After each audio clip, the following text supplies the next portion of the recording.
evening mga kamaster. Ayan, ito na naman ang aking i-share ngayon sa inyo mga kamaster. Ganito na pala kaganda ang Green Hills ngayon. Ayan Green Hills Tower.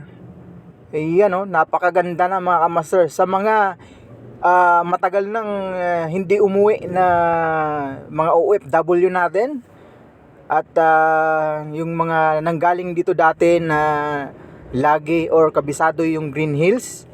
Ayan, ito na po ngayon na hindi pa nakakabalik.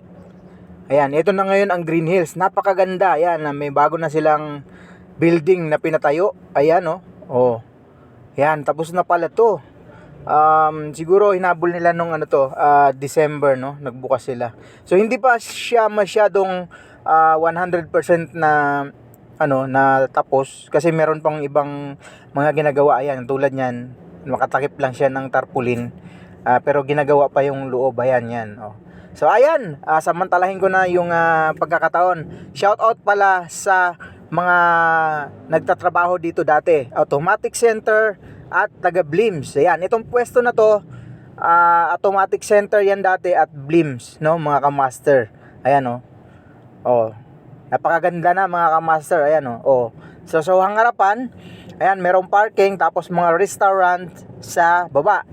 Yan po yung dating night market naman, nasa harapan ng Ortigas Avenue. Ayan napakaganda na mga kamaster, Ayan sa mga OFW natin na matagal nang hindi nakauwi ng Pilipinas. Ayan, eto na ngayon ang Green Hills. Napakaganda, in-upgrade nila mga kamaster.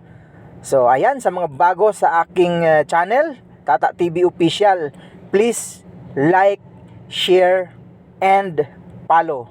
At syempre, pa-subscribe ako mga kamaster.